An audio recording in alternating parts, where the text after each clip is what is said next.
اعوذ باللہ من الشیطان الرجیم بسم اللہ الرحمن الرحیم قال آمنتم له قبل ان آذن لكم انه لكبيركم الذي علمكم السحر فلأقطعن أيديكم وأرجلكم من خلاف ولأصلبنكم في جذوع النخل وَلَتَعْلَمُنَّ أَيُّنَا أَشَدُّ عَذَابًا وَأَبْقَى قَالُوا لَن نُؤْثِرَكَ عَلَى مَا جَاءَنَا مِنَ الْبَيِّنَاتِ وَالَّذِي فَطَرَنَا فَاقْضِ مَا أَنْتَ قَاضٍ إِنَّمَا تَقْضِي هَذِهِ الْحَيَاةِ الدُّنْيَا۔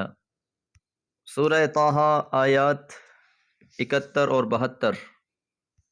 پچھلی آیت مبارکہ میں ہم نے یہ بات جانی تھی کہ جب جادوگروں پر یہ بات عیاں ہوئی کہ حضرت موسیٰ علیہ السلام جادوگر نہیں ہیں بلکہ واقعی اللہ کے پیغمبر ہیں، اور جو چیز انہیں عطا کی گئی ہے وہ معجزہ ہے، جادوگری نہیں، تو انہوں نے اعلان کر دیا کہ ہم تو موسیٰ اور ہارون کے رب پر ایمان لاتے ہیں، اور وہ سجدے میں گر پڑے۔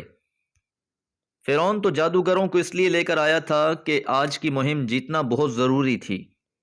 وہ موسیٰ علیہ السلام کو شکست دلوانا چاہتا تھا تاکہ آپ کی دعوت یہیں رک جائے، لیکن اللہ تعالیٰ کی تدبیر کچھ اور ہی تھی۔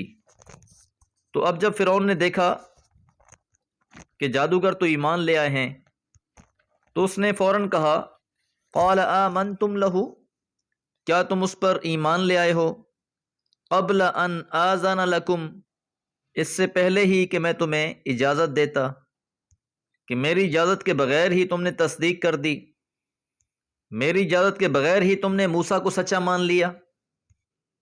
تو اب سمجھ گیا کہ در حقیقت وہی تمہارا بڑا ہے، انہو بلا شبہ وہ لکبیرکم تمہارا بڑا ہے، تمہارا گرو ہے، الذی جس نے علمکم السحر تم کو سکھایا ہے جادو۔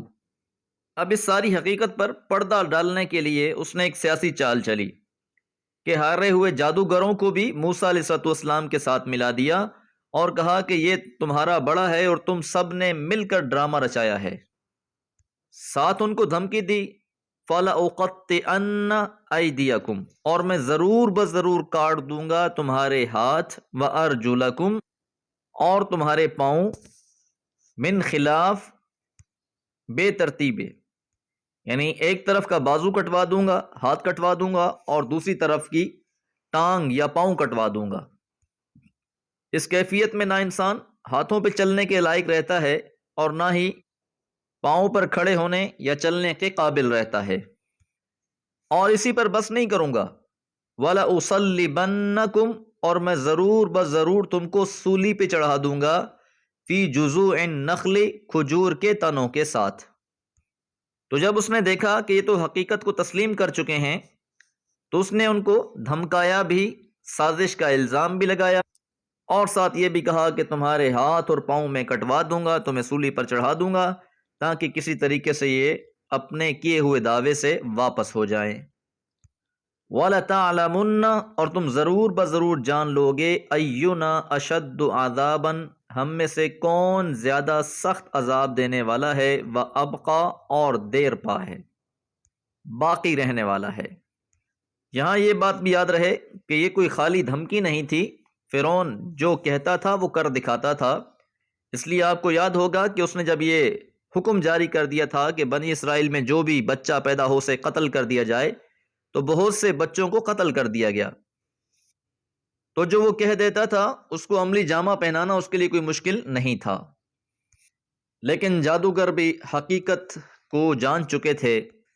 قالو، تو انہوں نے کہا، لن نؤثرک، ہم ہرگز ترجیح نہیں دیں گے تجھ کو، علی ما جاءنا، اس پر جو آ گیا ہے ہمارے پاس، من البینات، واضح دلائل میں سے، واضح نشانیوں میں سے، کہ ہم نے جو علامتیں اور نشانیاں اب دیکھ لی ہیں، اب اس کے بعد ہم تجھے ہرگز ترجیح نہیں دیں گے۔ والذی فطرنا، اور وہ ذات کہ جس نے ہمیں پیدا کیا ہے اس پر ہم ایمان لے آئے ہیں۔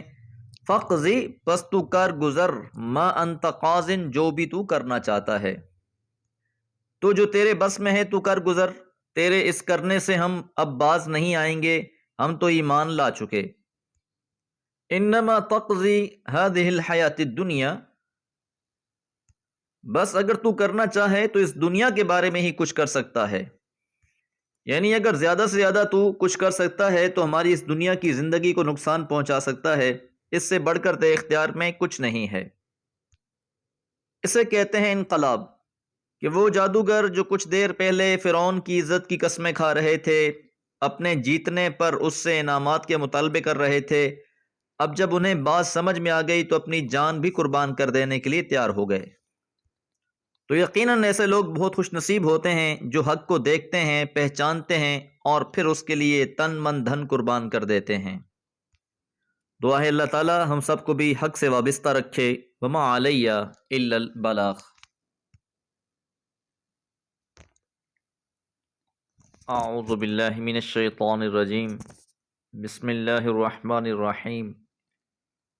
انا آمنا بربنا لیغفر لنا خطايانا وما اکرہتنا علیہ من السحر واللہ خیر وابقى انه من یأتی ربه مجرما فإن له جہنم لا يموت فيها ولا يحيا ومن يأتيه مؤمنا قد عمل الصالحات فأولئك لهم الدرجات العلى جنات عدن تجری من تحتها الانہار خالدین فیہا وذلک جزاء من تزکی۔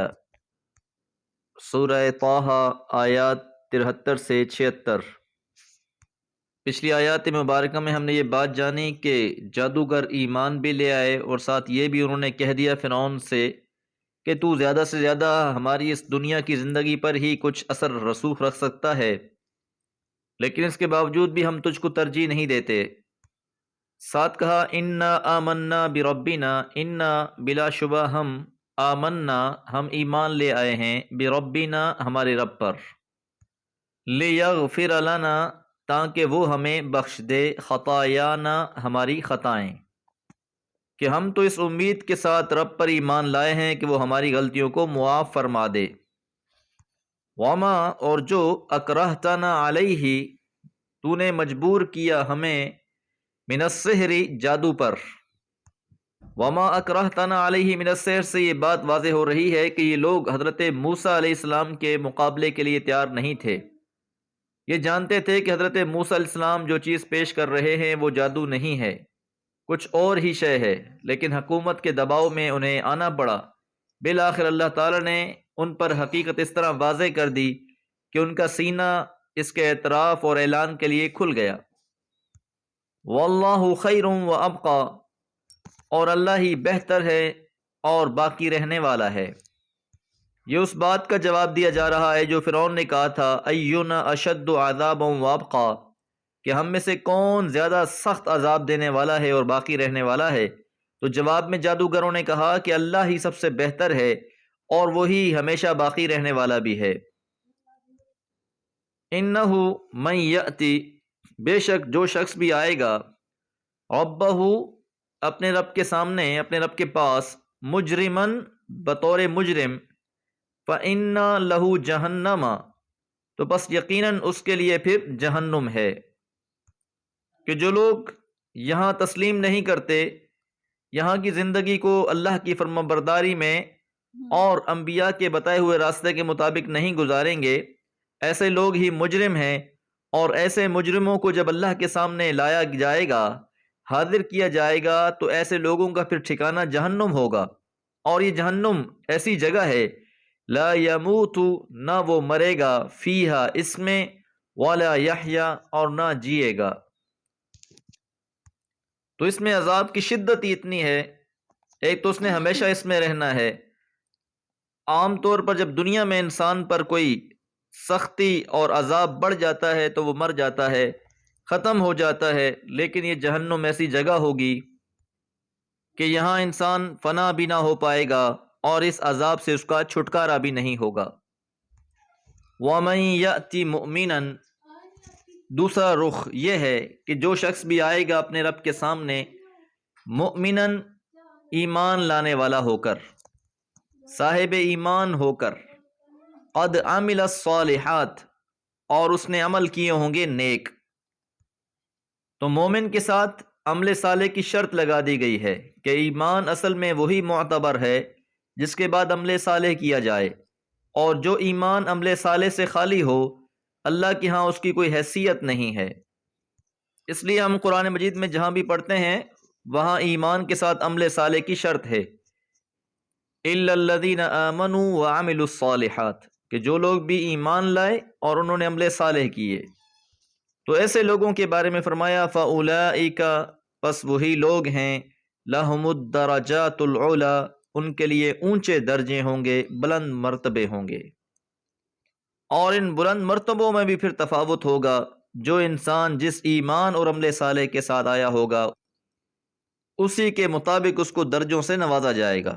جنات عدن، ہمیشگی والے باغات، تجری بہتی ہوں گی، من تحتها الانہار، اس کے نیچے نہریں، خالدین فیہا، ہمیشہ رہنے والے ہیں اس میں، وذالک جزاء من تزکا، اور یہ بدلہ ہے، یہ صلہ ہے اس کا جس نے تزکیہ کر لیا، جس نے پاکیزگی اختیار کر لی۔ تو جیسے جیسا اس کا تزکیہ ہوتا جائے گا، پاکیزگی اختیار کرتا جائے گا، متقی بنتا جائے گا، اس کے درجات اور بلند ہوتے جائیں گے۔ اللہ تعالیٰ سے دعا ہے اللہ تعالیٰ اپنی رحمت اور فضل سے ہمیں جنت الفردوس عطا فرمائے۔ وما علیہ الا البلاغ۔